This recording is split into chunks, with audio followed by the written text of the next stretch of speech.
A partir de este momento comenzamos a desarrollar la próxima hora de contenidos de salud. Vamos a referirnos a la importancia de los estudios auditivos en las distintas edades con la licenciada en fonoaudiología Carolina Gárate. Te vamos a mostrar la guardia pediátrica que inauguró la Clínica del Niño y la Familia junto al doctor Juan Gallo. Con el doctor Alén García hablaremos sobre los casos del grupo sanguíneo Gerbich negativo recientemente detectados en la Argentina y acerca de los cambios en las normas técnicas de la ley para donar sangre. Tendremos a nuestra personalidad destacada de la salud y conoceremos los detalles del examen de ingreso para la Residencia Médica 2026 de la Clínica 25 de Mayo con el doctor Genaro Boatier. Momento de referirnos al estudio de la audición. Para ello dialogamos con la licenciada en fonoaudiología Carolina Gárate, que se va a referir a cuáles son los estudios que debemos realizarnos en las distintas etapas de la vida para chequear en qué estado se encuentra nuestra audición. Ella comienza en la nota refiriéndose a por qué es importante realizarlos.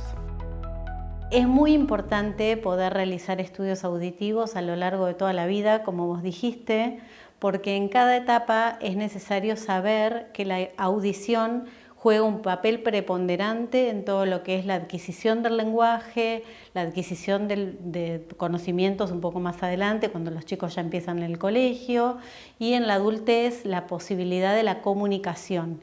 Entonces necesitamos de una buena audición a lo largo de toda la vida. Focalicemos ahora en la primera infancia, en los bebés más que nada. ¿Qué tenemos que hacer con los bebés para saber si su audición está funcionando bien?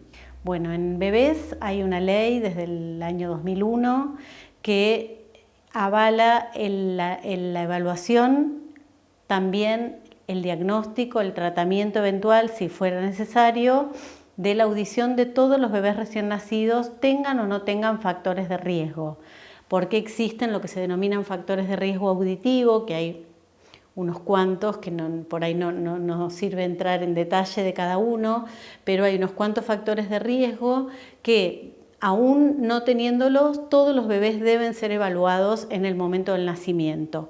La única diferencia es que de tener factores de riesgo, el seguimiento de la evaluación es diferente. O sea, en niños que tengan factores de riesgo auditivo, tales como historia familiar de hipoacusia perceptiva severa o algún tipo de grado, no necesariamente severa, pero presencia de hipoacusia en la familia, que hayan nacido con muy bajo peso, que hayan requerido de oxigenoterapia durante el periodo perinatal o inmediato postnatal, que hayan requerido de luminoterapia pero con exsanguinotransfusión, o sea, valores de hiperbilirrubinemia muy alta, infecciones maternas durante el embarazo, algunas, no todas, pero bueno, todos esos factores que pueden ser factores de riesgo y determinar una hipoacusia hacen que ese bebé, independientemente de la respuesta que tengan las autoemisiones que realizamos en forma inmediata después del nacimiento y durante a lo sumo el primer mes de vida, van a tener un seguimiento esos bebés. En cambio, aquellos otros que no tengan factores de riesgo, no se realiza el seguimiento, pero sí se realiza la prueba en el momento del nacimiento, y lo ideal es realizarlo durante el primer mes de vida. ¿Cómo se realiza esa prueba? Porque uno no se imagina un bebé siendo sometido a una prueba auditiva. Es una prueba muy sencilla, es una prueba donde el bebé no lo sufre para nada, porque uno a veces piensa, ay, como tan chiquitito, ¿cómo podemos evaluar la audición? Obviamente es una prueba objetiva dentro de lo que son, aprovecho para decirte, las pruebas auditivas. Hay algunas pruebas que son objetivas, donde no necesitamos de la respuesta del paciente, y pruebas subjetivas, donde sí necesitamos de la colaboración y de la respuesta. En el caso de autoemisiones, obviamente es una prueba objetiva. Se coloca una pequeña sondita en la orejita del bebé. Esto es externo, es como una pequeña gomita en la punta. El aparato va a mandar un sonido que tiene determinadas características, y la parte interna del oído, las células ciliadas externas, nos van a mandar una respuesta de vuelta, que es como un eco que toma esa sondita, que también tiene un receptor, y eso se analiza en un programa de la computadora. De acuerdo a eso vemos cómo dio esa respuesta, y si bien no medimos niveles de audición, en base a las características de esa respuesta se infiere aproximadamente que la audición, si el estudio es positivo, si pasa la prueba, muchas veces se habla de pasa, no pasa, si pasa la prueba, quiere decir que la respuesta está dentro de parámetros de fisiología coclear normal. Entonces ya nos quedamos tranquilos que por lo menos no hay una presencia de una hipoacusia perceptiva importante en el momento del nacimiento, ¿sí? Algo que no es reversible. Entonces ya se descarta ese problema. ¿Las otoemisiones acústicas son la única prueba que se hace en bebés? Mira, habitualmente es la prueba más común. En la mayoría de los lugares hoy se utilizan otoemisiones por productos de distorsión. Hay otras pruebas, hay lo que se llama un potencial evocado, que también en algunos centros se utiliza, también de screening en este caso, pero la prueba con más uso hoy, por lo menos en Argentina, es otoemisiones por productos de distorsión. ¿Qué pasa cuando el niño ya avanzó un poquito más en la edad y está en la etapa, por ejemplo, preescolar o escolar, con la detección y con los exámenes que se hacen? Bueno, esta es una etapa también muy importante para ser evaluada. No hay un protocolo estandarizado respecto del momento de la evaluación. La verdad es que los pediatras muchas veces mandan a los chicos a evaluar, a veces cuando están en sala de 3, 4, a veces las escuelas mismas, cuando empiezan primer grado o primer año, del secundario, tienen esa modalidad. Y a veces el pediatra por inquietud de los papás, ¿no? También, porque los papás piensan que no está escuchando bien. Muchas veces escuchamos en la consulta que vienen porque en casa escuchan la tele muy fuerte, gritan. Bueno, muchas veces es muy importante detectar si esto tiene que estar aparejado o no con una hipoacusia. En esta etapa que vos decís, que es la etapa preescolar y escolar, la mayoría de las hipoacusias, te diría entre un 70 y un 80%, son hipoacusias conductivas. Es la etapa donde hay muchas gripes, mocos, resfríos, todos los cuadros de vías aéreas superiores, otitis a repetición. Y estas otitis a repetición muchas veces ocasionan lo que denominamos una hipoacusia conductiva, que es una hipoacusia que no es tan grave en cuanto al grado, porque puede ser una hipoacusia leve, moderada, pero ¿qué pasa? Son hipoacusias que muchas veces se repiten y un chico que sufre de otitis a repetición tal vez está todo un año escolar con una hipoacusia leve a moderada que es importante detectarla porque si no, estos chicos pueden tener problemas en la escuela, pueden ser tratados como niños que están dispersos, que están inquietos, que no prestan atención, que tienen dificultades para el aprendizaje y sin embargo tienen una hipoacusia. Y son todas hipoacusias que son reversibles y tratables. ¿Cómo se detectan? Se detectan con una audiometría o con un estudio de audición completo. Generalmente nosotros hacemos en niños donde ya pueden colaborar una audiometría tonal, que ahora te cuento un poquito en qué consiste. Hacemos una prueba objetiva, que es la tímpano-impedanciometría, que también es muy importante poder hacerla. La tímpano-impedanciometría se puede hacer desde un bebé a partir de los 6 meses hasta un adulto mayor. Pero en niños, básicamente, lo que en esta etapa de tantas hipoacusias conductivas, la timpanometría y la impedanciometría nos permiten evaluar cómo está el estado del oído medio, que es donde asientan la mayoría de los problemas de esta etapa. Entonces, podemos ver cómo está la movilidad de la membrana timpánica y ver cómo responden unos huesitos que hay dentro del oído, que se evalúa una contracción, y nos habla de la indemnidad o no del oído medio, que es la parte mecánica del oído. Entonces, con esta prueba podemos saber si hay presencia de líquido o no dentro del oído. Es una prueba que le va a ayudar al médico a confirmar el diagnóstico otoscópico, porque el oído va a ser evaluado por el médico en forma directa y esto es como que confirma o no confirma su diagnóstico. Después se hace una audiometría tonal, que en el caso de niños pequeños se hace a través del juego. La audiometría es una prueba donde se miden umbrales auditivos. Umbrales es lo mínimo, la mínima intensidad que una persona tiene que percibir para darse cuenta que existe un sonido. En el caso de niños se hace también a través de auriculares, en adultos lo mismo. Si los niños son muy pequeñitos y no aceptan auriculares, se puede hacer a campo libre, que es con parlantes, todos dentro de una cabina sonoamortiguada para poder estar en un espacio cuidado y que no haya ruido ambiente. Entonces se evalúan oídos por separado, esto que se llama, como te decía, el umbral auditivo, que es lo mínimo que una persona necesita para saber que aparece un sonido en el ambiente. Se toman diferentes frecuencias, entonces se empieza en una audición normal, que pueda percibirla con comodidad, y se va bajando la intensidad hasta ver en qué momento deja de escuchar. En un adulto la respuesta se hace a través de un pulsador o de levantar la mano. En un niño lo hacemos a través del juego generalmente. Condicionamos al niño con su mamá a veces que, bueno, cuando escucha un sonido, espera en el oído y cuando aparece el sonido pone una maderita dentro de algún juego de encastre, o podemos tener cualquier tipo de fichitas o lo que sea, y en vez de responder con la mano, pero es una prueba muy sencilla. Entonces tenemos que encontrar cuál es el umbral auditivo para distintas frecuencias, desde graves, medias y agudas, para los dos oídos por separado. Y la parte que es muy importante también es la logoaudiometría, que es una prueba donde uno va bajando también la intensidad hasta encontrar el umbral de palabra, que es la mínima intensidad en la cual yo puedo discriminar una palabra que vos me estás diciendo, y después se sube la intensidad hasta ver en qué intensidad logramos el 100% de discriminación del lenguaje.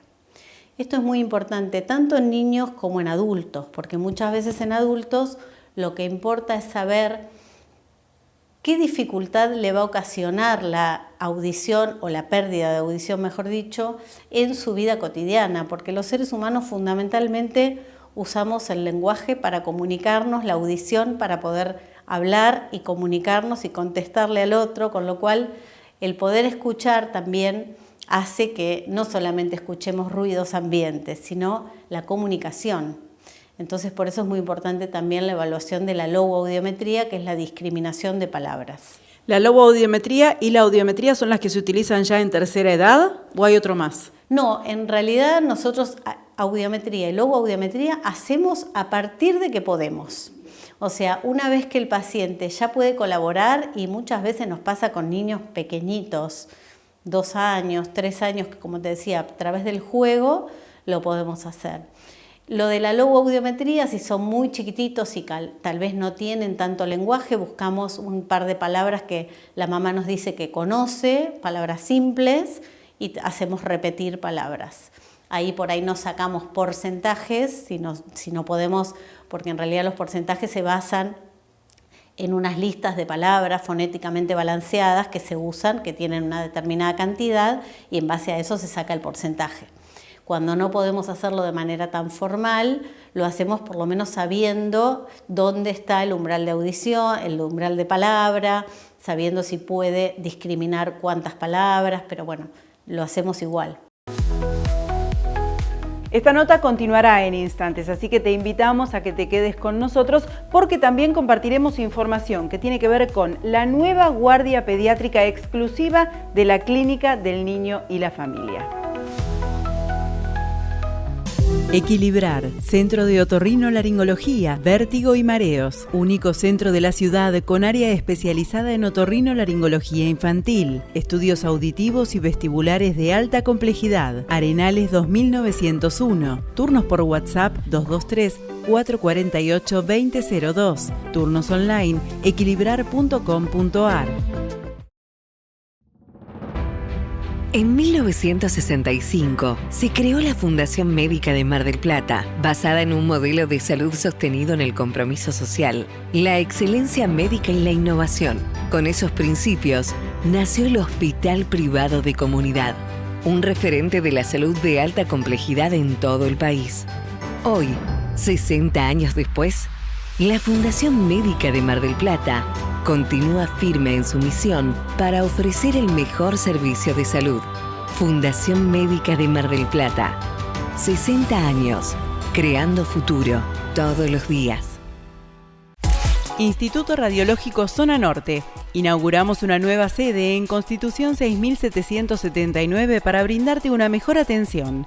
Central única de turnos 499-1400, www.irradiológico.com.ar. Instituto Radiológico, acompañando el crecimiento de la ciudad. Pinturas, revestimientos, pisos y papeles, todo para tu obra. Pinturerías DRAP, construcción en seco, sistema steel frame. Encontranos en redes como @pintureríasdrap. 45 años construyendo junto a vos.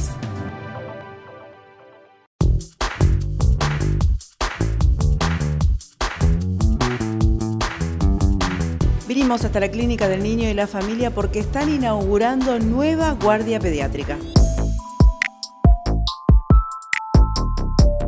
En realidad es un lindo momento el que estamos viviendo hoy, tiene su historia. Lógicamente la Clínica del Niño ha tomado esa forma de familia en su crecimiento en el último tiempo, atendiendo ya a todo el grupo familiar, adultos, niños. Pero en este gran crecimiento que hemos tenido nos encontramos en que pediatría, en su esencia como clínica, necesitaba un lugar diferenciado de adultos. Entonces, un poco lo que está pasando hoy es que pediatría justamente pasa a tener su guardia propia, ¿sí?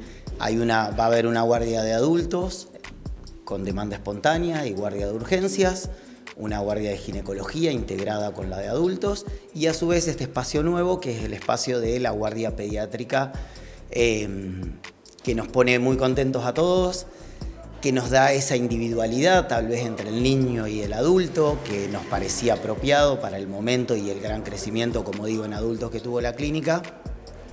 Y a mí me toca un poco también en este hoy lugar desde la dirección, entre los varios directores que estamos en la clínica, a su vez con mi historia de coordinador de guardia pediátrica, que lo he hecho mucho tiempo, estar también por eso muy contento, porque siempre la guardia pediátrica fue muy importante para la clínica, muy importante para la ciudad, porque es una guardia que tiene toda la complejidad de respuesta, con el apoyo de la estructura de la clínica, de la neonatología de alta complejidad, de la internación pediátrica, de sala general y con una terapia pediátrica también de alta complejidad. Entonces, como que, si vale la pena decirlo, es reforzar un poco la pediatría dentro de la Clínica del Niño y la familia, porque repito siempre, hoy es la familia porque ha crecido mucho en la parte de adultos, pero bueno, es volver a poner fuerte la pediatría en algún sentido y a su vez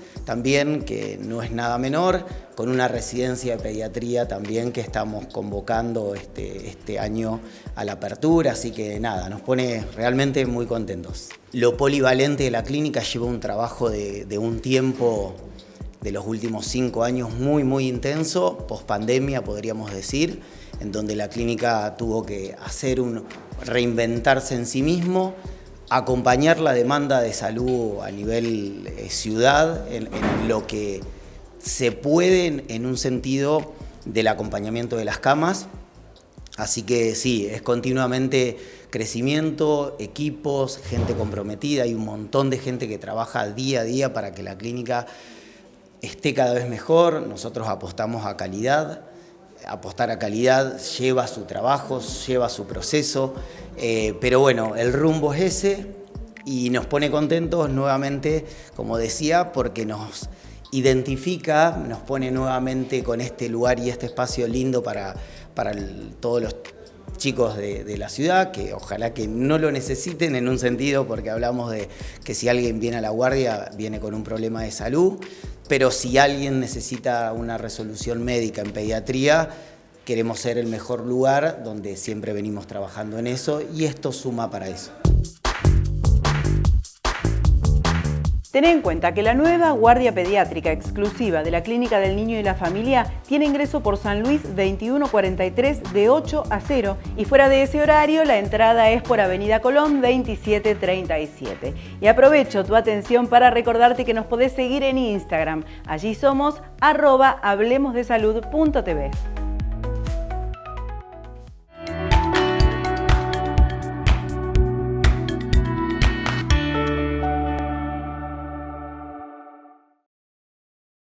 Unidad de Cardiología Clínica, Doppler Color, Ecoestrés, Holter, Rehabilitación del Cardiópata, Ergometría Digital, TIL Test, Mapa, Prequirúrgicos a demanda. Turnos por WhatsApp al 223-562-4416 y online en uccmardelplata.com.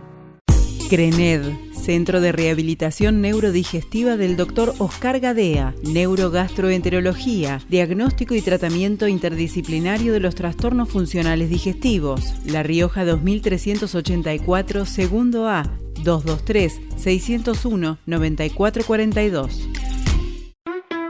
En Electroconstitución llevamos más de 25 años iluminando tus espacios. Vení a conocer nuestro nuevo showroom en el lugar de siempre, Constitución y Vicente López y Planes. Innovación, tecnología, todo en electricidad y los mejores productos en iluminación. Seguinos en redes. Se detectaron en la Argentina 6 casos de un grupo sanguíneo muy particular, el Gerbich negativo. ¿Qué es? ¿Qué implicancias tiene? El doctor Alén García, médico especialista en hemoterapia, nos lo explica en la siguiente nota. En realidad se trata de 6 personas que son negativas para un grupo sanguíneo que existía ya, que se llama grupo sanguíneo Gerbich. En realidad hay 44 grupos sanguíneos descritos hasta el momento, algunos de ellos con más importancia desde lo clínico, desde lo transfusional que otros. Y bueno, como la mayoría sabe, digamos, estos grupos sanguíneos uno puede ser positivo o negativo, ¿sí? La importancia del descubrimiento de es que el grupo Gerbich, la grandísima mayoría de las personas son positivas y un muy pequeño grupo de personas son negativas, ¿sí? Con lo cual es sabido que estas personas, cuando necesiten una transfusión, la cuestión es que les va a costar por ahí encontrar sangre compatible. Estamos hablando de qué condiciona la sangre, qué es lo que es diferente en estas personas. En realidad, cada grupo sanguíneo se corresponde con una sustancia que está en la superficie del glóbulo rojo, ¿sí? Para cada una de esas sustancias que tenemos en la superficie de nuestros glóbulos rojos hay distintas variables, ¿sí? Cada variable que se pueda encontrar según los individuos es un grupo sanguíneo diferente o un subtipo de un grupo sanguíneo diferente. Y también una persona puede tener ninguna sustancia de ese tipo en el grupo sanguíneo, con lo cual para ese grupo sanguíneo sería negativo. Quiere decir que el glóbulo rojo, en vez de tener la sustancia Gerbich en la superficie del grupo sanguíneo, como en este caso, no la tiene, ¿sí? ¿Qué pasa?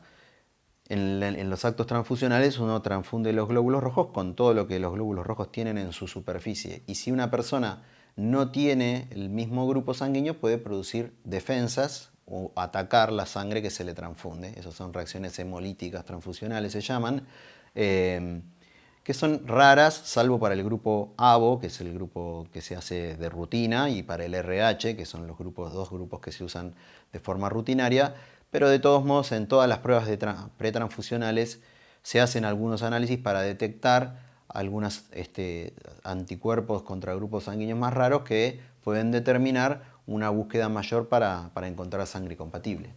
¿Este descubrimiento tiene alguna implicancia en la práctica o es solamente a los fines teóricos, digamos? Es de muchísima importancia académica, de mucha importancia biológica y evolutiva. Básicamente para lo que es la práctica transfusional, si hablamos puntualmente del grupo Gerbich, la cantidad de personas o el porcentaje de personas que son negativas por el grupo Gerbich es extremadamente baja, estamos hablando de menos del 0,1% de la población. Y sabemos que los pacientes con alteraciones o con diferencias en el grupo Gerbich no suelen tener reacciones transfusionales severas cuando se les transfunde a los negativos sangre Gerbich positiva. Sí se puede observar en los casos de incompatibilidad materno-paterna que pueden hacer enfermedad hemolítica del recién nacido, ¿sí? Y lo más importante desde lo transfusional es que para encontrarle por ahí una unidad de sangre compatible a un paciente Gerbich negativo se puede tener que testear muchas bolsas de sangre para ver si se puede transfundir ese paciente, ¿sí? Así que bueno, esa es un poquito más la importancia en la práctica clínica. Pero los métodos existen para poder hacerlo, digamos que no es una noticia que nos tiene que preocupar. No, preocupar no, porque de rutina cuando una persona se tiene que transfundir, En ese momento se le hace un análisis para determinar su grupo sanguíneo, su factor RH, se hacen 2 pruebas extra para ver si tienen alguna otra sustancia en sus glóbulos rojos o en su suero que pueda complicar la transfusión, y aparte se hace una prueba de compatibilidad para evaluar si las 2 o 3 o las unidades de sangre que se le hayan solicitado al paciente son compatibles con la sangre del donante, ¿sí? Eso se hace siempre y se hace de rutina, entonces cualquier anormalidad que pueda ocurrir se detecta previamente antes de que el paciente tenga la bolsa transfundiéndose. Y se evita cualquier tipo de riesgo. Ahí, digamos, se evita la grandísima mayoría de los riesgos. Hay reacciones transfusionales que no tienen que ver con la incompatibilidad, pero que tienen que ver con situaciones del paciente o situaciones de reacción alérgica u otras que no tienen que ver con la parte inmunológica, ¿sí? Son muy poco frecuentes y son tratables rápido, digamos, ¿sí? Y con respecto al tema de los grupos sanguíneos más raros, bueno, en caso de que haga falta se estudia con más detenimiento y con más detalle el grupo sanguíneo del paciente para ya saber de ahí en adelante qué unidades de sangre se le pueden transfundir en el futuro. Continuaremos en instantes con el doctor Alén García, que nos va a hablar acerca de las normas técnicas de la ley para donar sangre, que también fueron noticia últimamente en los medios de comunicación. Y al regreso de la pausa vamos a estar también conociendo algo más acerca de la Residencia Médica 2026 de la Clínica 25 de Mayo. REME, Centro de Rehabilitación Médica Integral. Calidez y amplia experiencia en el abordaje de patologías neurológicas, traumatológicas, laborales, deportivas y más. Atención presencial, domiciliaria y a distancia. Encontralos en sus 3 centros y en las redes www.remerehabilitacion.com.ar. REME, facilita tu función. La vida avanza. La tecnología aplicada a medicina también. En Clínica Colón inauguramos nueva área de pediatría. Nueva unidad de endoscopía.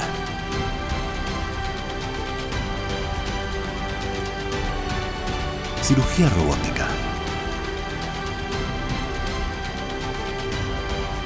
Clínica Colón, 75 años de vida. En Tandil, Hotel Francia, testigo de 100 años de historia de una ciudad increíble. Avenida Colón 1580, 0249-442-3240, elhotelfrancia.com.ar. Se viene un nuevo examen para la Residencia Médica 2026 de la Clínica 25 de Mayo. Nosotros dialogamos al respecto con el doctor Genaro Boatier, que es médico especialista en clínica médica y también jefe de residentes. La residencia en realidad es un espacio de formación en donde personas que ya son médicos que eligen especializarse hacia un ramo de la medicina. En este caso, bueno, yo soy jefe de residentes de clínica médica, la especialización es hacia la clínica médica o la medicina interna, pero bueno, hay un montón de ramas más. Por ejemplo, en la clínica tenemos clínica médica, cirugía general, gastroenterología, distintos espacios. ¿Cómo hacen para inscribirse? En la página web de la Clínica 25 de Mayo, en la parte de docencia, tienen todos los requisitos en donde ellos pueden ir completando y demás. Nos llega a nosotros la información y a partir de eso ya están inscriptos, en donde después hay un examen y una entrevista, a partir del cual se elige por la entrevista, por los exámenes y demás, los que quedan convocados. ¿Examen que se rinde qué día? El 2 de julio. 2 de julio es el próximo examen. Sí. ¿Cuántos entran por cada especialidad? Bueno, entran 4 de clínica, 1 de gastroenterología, que hace el primer año en clínica y después va al SED, y 1 de cirugía. Bien, ¿y cómo es el día a día de un residente? El día a día son primero, como para aclararle para la gente que por ahí no conoce, la especialidad dura 4 años, ¿sí? Van pasando primer año, segundo año, tercer año y cuarto año, con distintos roles y con una responsabilidad progresiva y siempre siendo acompañados por los de distintos años y por justamente los médicos especialistas. Entonces, en cada año hay un rol y en cada año hay que hacer algo distinto y es distinto el aprendizaje. cómo es el día a día. El día a día nosotros llegamos a la mañana, evaluamos a los pacientes, tomamos las conductas necesarias con cada uno de ellos y después hay un grupo que queda de guardia para que todo el tiempo haya médicos atendiendo a los pacientes. Pero siempre acompañados por un superior que sí está formado. Siempre acompañados por un superior, siempre acompañados por un especialista. Te sigo contando el día a día. Más o menos entramos a las 8 de la mañana y alrededor de las 2 de la tarde comienza lo que es la actividad académica. A las 2 de la tarde todos los días tenemos alguna actividad académica, ya sea presentar los pacientes que están internados y que surjan dudas y responderlas e ir a buscar información a partir de eso. Tenemos clases con diferentes especialidades o incluso dadas por nosotros mismos. Hay mucha lluvia de ideas, mucho intercambio y un crecimiento espiralado entre todos. Es práctico, es teórico y es un continuo aprendizaje para poder salir justamente con la especialidad. ¿Qué habilidades son las que se adquieren durante la residencia? Muchísimas, muchísimas desde, bueno, por un lado la comunicación entre pares, con los pacientes, con el resto de las especialidades, empezar a comprender el espacio, ¿viste? Uno se hace médico y la realidad es que no salió todavía al campo a ver bien cómo es el trabajo. Entonces esto es una forma de preparación bastante intensa, a la vez habilidades de aprender de los distintos manejos de patologías, aprender de un montón de cosas. No se me ocurre así la cantidad de cosas. Difícil de abarcar, digamos, todo lo que hacen. Sí. ¿Cómo hacemos entonces para inscribirnos para todos aquellos que nos están mirando? Incluso las personas que son de otros lugares, de otras ciudades que no son Mar del Plata, también pueden hacerlo. También pueden hacerlo. El 2 de julio igualmente el examen es presencial. Ajá. Sí, pero podrían hacerlo con anterioridad. Me inscribo entonces online y después vengo a rendir. Sí, exactamente. Doctor, muchas gracias. No hay problema. Te invito a que te suscribas a nuestro canal de YouTube. Allí somos Hablemos de Salud. Ingresá, suscríbete y vas a encontrar un gran archivo de notas, de informes y también de entrevistas con diferentes profesionales que hacemos en el programa. Recordá, en YouTube también Hablemos de Salud. ¿Necesitas atención médica ágil, sin turno y cerca tuyo? Clínica 25 de Mayo cuenta con un nuevo servicio de demanda espontánea en zona sur. Consultas médicas, enfermería, recetas y diagnóstico por imágenes, todo sin turno previo. Te esperamos en Avenida Mario Bravo y Jorge Newbery de lunes a viernes de 8 a 20 horas. Clínica 25 de Mayo, una clínica cerca, es una clínica con valores. En el CED queremos acompañarte en todo momento. Contamos con más de 30 años de experiencia y calidad al servicio de tu salud. Centro de Estudios Digestivos, Mitre 2951, 0223 492 1221. KINERRES, programa de rehabilitación respiratoria dirigido a pacientes con enfermedades respiratorias crónicas. Atención personalizada y supervisada por especialistas en kinesiología respiratoria a cargo de las licenciadas Débora Gelabert y Belén Descenso. KINERRES 223 6 157 119.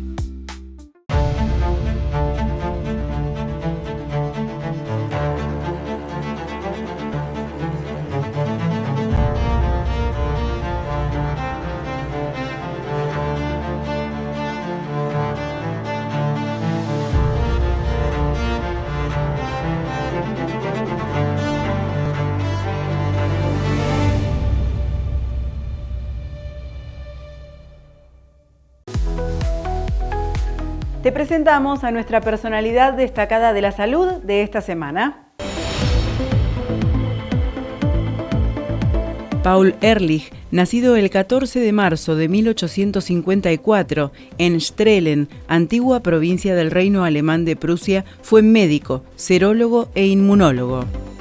Gracias a sus investigaciones, se lo considera el fundador de la quimioterapia, ya que fue el primer científico en desarrollar un tratamiento farmacológico dirigido contra la sífilis, utilizando el compuesto orgánico a base de arsénico, Salvarsan. En 1908, Paul Ehrlich recibió el Premio Nobel de Medicina en el campo de la inmunología junto con Ilya Mechnikov. Con su teoría de las cadenas laterales, Ehrlich explicó el principio básico de la inmunidad. Sus trabajos sobre el desarrollo y la determinación de la validez de los sueros antidiftéricos fueron de gran importancia. En 1896 se fundó el Instituto de Investigación y Análisis de Sueros, especialmente diseñado para analizar la calidad y la eficacia de los sueros.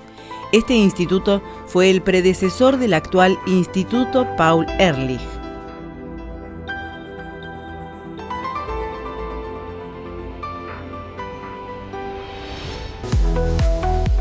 Continuamos hablando de los estudios auditivos en las distintas edades junto a la licenciada Carolina Gárate. En esta oportunidad comienza esta segunda parte de la nota refiriéndose a los grados de hipoacusia. Vos sabés que muchas veces esto que me decís, nos preguntan, sobre todo los adultos mayores, ¿no? Incluso los papás también, ¿qué porcentaje de pérdida auditiva tiene mi hijo? O en el caso de un adulto mayor, ¿qué porcentaje de pérdida auditiva tengo?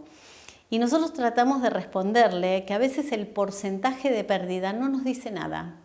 Porque si yo te digo a vos que puedo sacar un porcentaje en base a una fórmula, existe, pero si yo te digo a vos, mira, tenés un 45% de pérdida auditiva, no me dice demasiado. Ahora, si yo te digo que tenés una pérdida auditiva de tipo moderada, yo ya sé, por ejemplo, una persona que tiene una audición normal escucha el lenguaje de manera natural.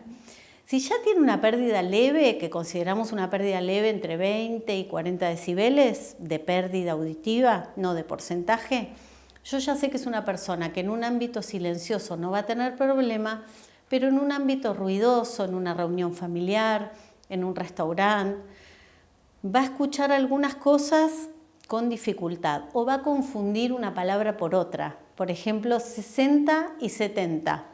¿Me dijo 60? Me dijo 70. Entonces eso puede llevar a confusiones en el lenguaje cotidiano, en el ambiente ruidoso. Ya si tiene una pérdida moderada, que sería de 40 a 60 decibeles, va a necesitar de algún tipo de amplificación para poder comunicarse y para poder establecer una buena comunicación. Si la pérdida es de severa a profunda, que sería entre 60 y 90 decibeles, bueno, ya ahí sí o sí necesita de amplificación porque no llega a escuchar el lenguaje. Y si es más importante, más de 90 decibeles, bueno, ya no va a poder tampoco con amplificación convencional, que serían los audífonos, sino que va a tener que recurrir a otro tipo de dispositivos que son los implantes cocleares, que hoy, bueno, es otra cosa para otro tema.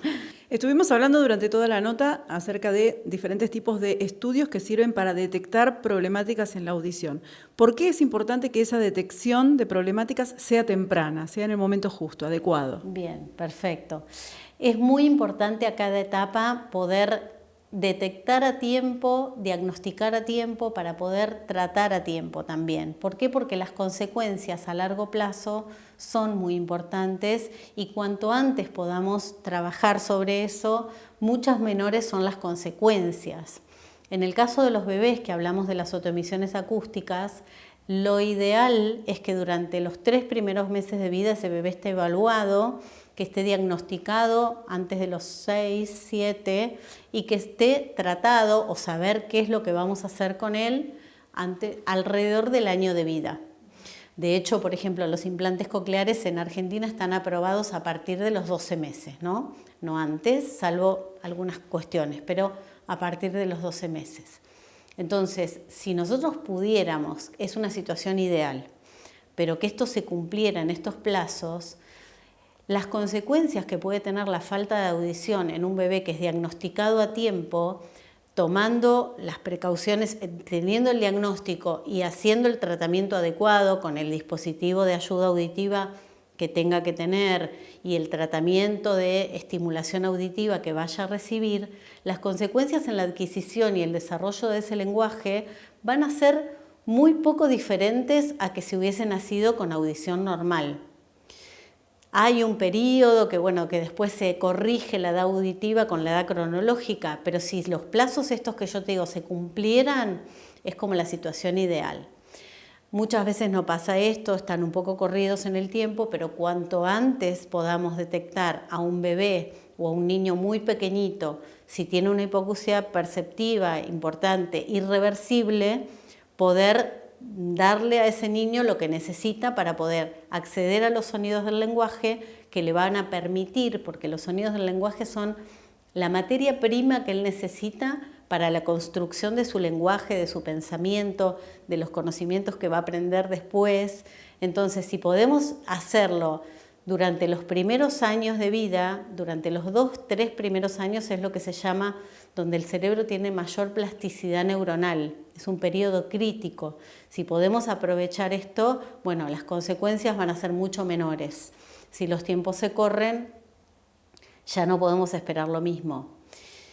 En el caso de niños en edad preescolar y escolar, todos estos chiquitos que te contaba, que por ahí pasan tiempos con hipoacusias fluctuantes o hipoacusias conductivas que van y vienen, que no terminan de resolverse, que en realidad son hipoacusias que sí tienen resolución. Algunas son más difíciles de tratar, pero bueno, los otorrinos generalmente encuentran la solución a todos estos conflictos o estos problemas con tratamientos medicamentosos, quirúrgicos. Bueno, el otorrino es el que sabe cómo hacerlo.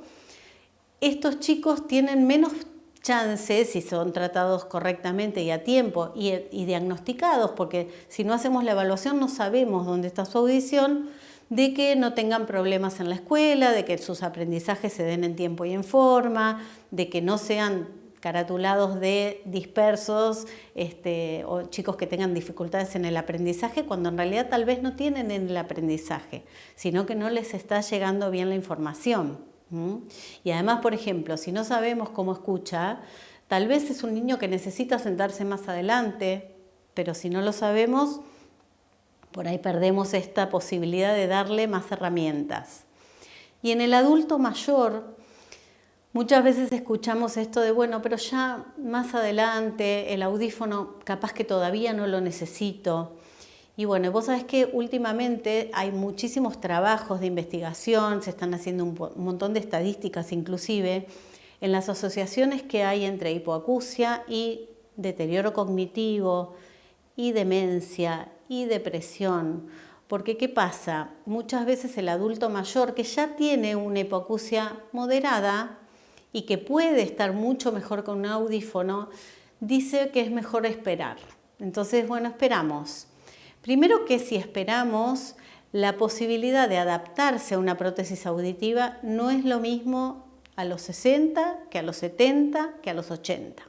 Por una cuestión de ductilidad, para ponerse, para sacarse, y porque el cerebro tampoco está igual.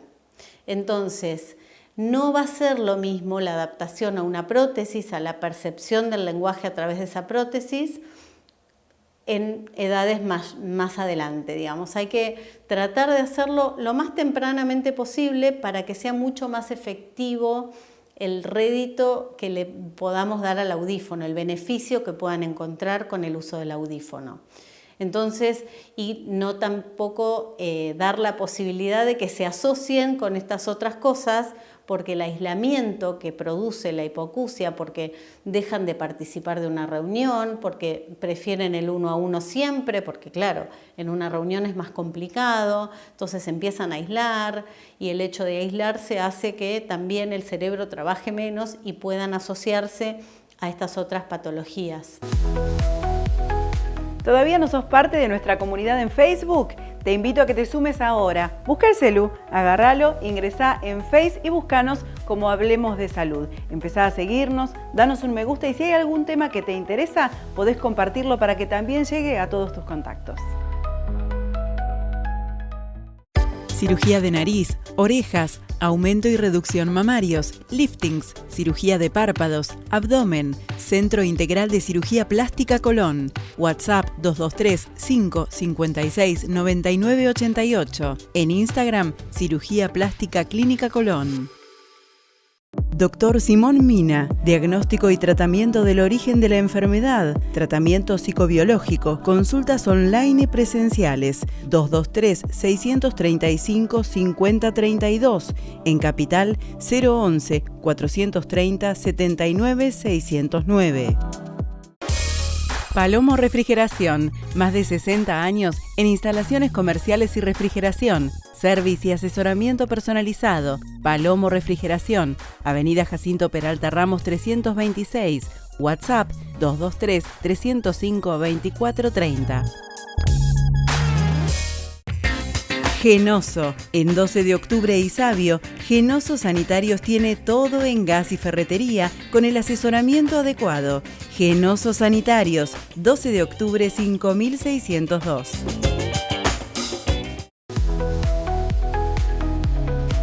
Se dio a conocer hace poco tiempo una actualización de las normas técnicas que tienen que ver con la ley para donar sangre. Por ese motivo, en esta parte de la nota, el doctor Alén García nos aclara ciertas cuestiones que debemos tener en cuenta.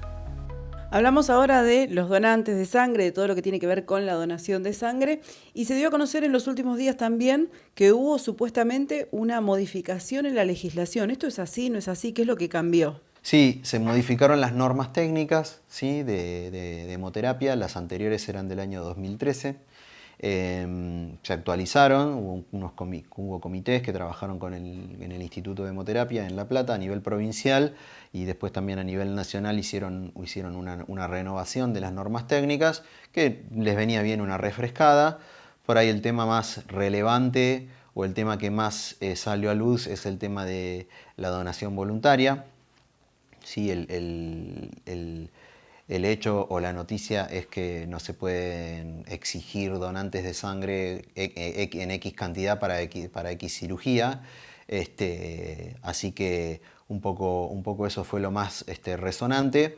Si bien, por lo menos en lo que es la ciudad de Mar del Plata, esa práctica ya no tiene, digamos, mucho asidero. Realmente nosotros desde las recomendaciones anteriores, 2013, 2015, ya había recomendaciones sobre cómo actuar con el tema de la donación voluntaria.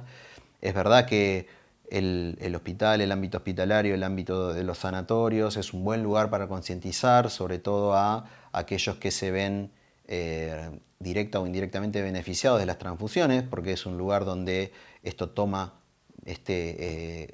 fue una figura material, digamos, de decir, bueno, te tuviste que transfundir, esto que se consiguió gracias a que hubo gente que donó sangre, que vino voluntariamente, así que aprovechamos para decirte que necesitábamos la donación. Digamos, generar conciencia sobre que el hecho de que haya sangre no se puede dar por sentado como que es algo que ocurre así automáticamente o que es una cosa que ocurre por sí sola, digamos. Requiere mucho trabajo y requiere concientizar a la gente, más allá de, por supuesto, que digamos, el paradigma nuevo es ir hacia una donación 100% voluntaria, que es lo que nosotros hacemos acá desde el Hemocentro, desde el Centro Regional, desde el Instituto de Hemoterapia. Se busca eso y se trabaja para eso todo el tiempo, a través de las campañas, de las colectas externas, o sea, de ir a las empresas, ir a los clubes a hacer donaciones de sangre, a generar clubes de donantes, a llamar, convocar donantes voluntarios, ¿sí? También dentro de las instituciones de salud es un buen ámbito para concientizar a los familiares, al personal de salud, ¿sí? A los colegas, a todo el mundo sobre que esto es importante y esto es para todos, ¿sí? Y eso es lo que venimos haciendo. Y ahora quedó como, digamos, registrado y expresado en las normas técnicas, que es bueno, donde siempre debía estar, ¿sí? De todos modos, actualizar normas técnicas no implica necesariamente tocar la ley. No. La ley ya existía, digamos. La ley, digamos, tiene artículos que básicamente el fin de la ley es lograr que todos los pacientes cuenten con sangre disponible y de calidad y segura al momento de necesitarlo, ¿sí? Y de ahí se parten todas las premisas que requieren eso. Eso requiere desde un lugar centralizado que trabaje en la captación de los donantes y en todo el proceso de producción de la sangre que requiere pruebas de laboratorio, personal idóneo, digamos, controles de calidad, procesos sistematizados, ¿sí? Identificación inequívoca de la unidad, trazabilidad, que quiere decir que yo sé en función del código a un paciente quién fue el donante que le donó la sangre, si bien esto por supuesto es confidencial y no puede tener acceso cualquiera. Y así un montón de pasos llegando hacia las unidades de transfusión, que son los lugares donde se realizan las transfusiones en los hospitales, en las clínicas, demás. Tienen que tener cierto equipamiento, ciertos controles de temperatura, cierto control de los reactivos, cierto control del personal preparado, personal calificado, matriculado en eso, cumplir con ciertos registros que son legales y son técnicos también, y todo eso para cada persona que se transfunde, ¿sí?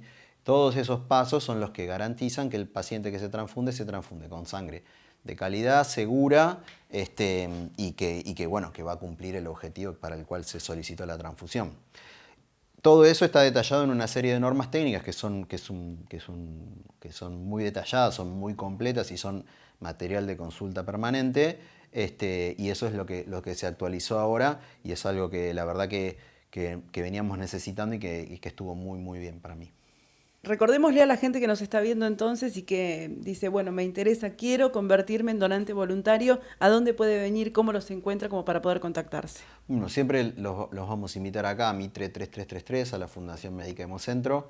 También en hemocentromdp.org.ar pueden sacar turno a través de la página web. Esto es bastante cómodo y eso es lo que tenemos hace no mucho tiempo.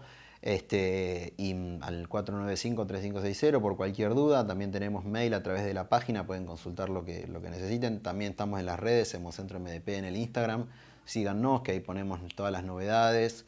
Siempre estamos actualizando tema vacunas para lo que es la donación de sangre. Estamos tratando de ayornar, así los donantes saben en qué condiciones venir y todo. Y bueno, estamos acá siempre para esto. Míranos también en YouTube. Encontranos como Hablemos de Salud y suscríbete.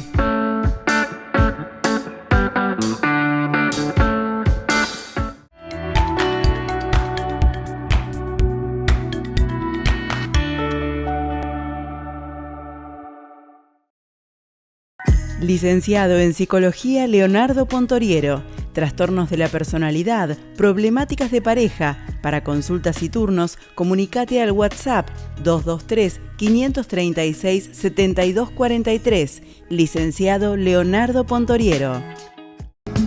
Centro de Día Plaza Mitre. Más de 12 años de experiencia avalan nuestro compromiso con los adultos mayores y sus familias, con actividades permanentes para fortalecer la autonomía y socialización. Atendemos PAMI y particulares. Córdoba 2752. Teléfono 223-628-4733. En el centro de Balcarce, con vista a Plaza Libertad, La Estación Restaurant. Distinguidos platos para disfrutar en el local, hacer takeaway o solicitar para delivery. La Estación Restaurant. Chávez 540. Regálate un gran momento, solo, en familia o con amigos. Reparación y rectificación de tapas de cilindros nacionales e importadas. Rectitap de Ignacio Dupuy, Juan B. Justo, esquina Malvinas. Colección otoño-invierno en cuenco de agua. Talles del S al XXL y en jeans del 24 al 56. Cuenco de agua. Constitución 7314. Seguinos en redes. Hay más información en Hablemos de Salud. Se llevará a cabo la segunda jornada de esclerosis múltiple Mar del Plata, una charla abierta a la comunidad destinada a pacientes, familiares y cuidadores. Será el próximo 30 de mayo a las 10 en la sala de fundadores del Instituto Radiológico en Buenos Aires 2551. El objetivo es concientizar sobre la esclerosis múltiple, enfermedad neurológica crónica que afecta a más de 2 millones de personas mundialmente. La jornada busca visibilizar los síntomas invisibles, promover la investigación y apoyar a los pacientes. La misma estará moderada por especialistas locales y se centrará en los temas habituales de la consulta. Charla abierta a la comunidad para pacientes, familiares y cuidadores el próximo 30 de mayo a las 10 en el Instituto Radiológico en Buenos Aires 2551.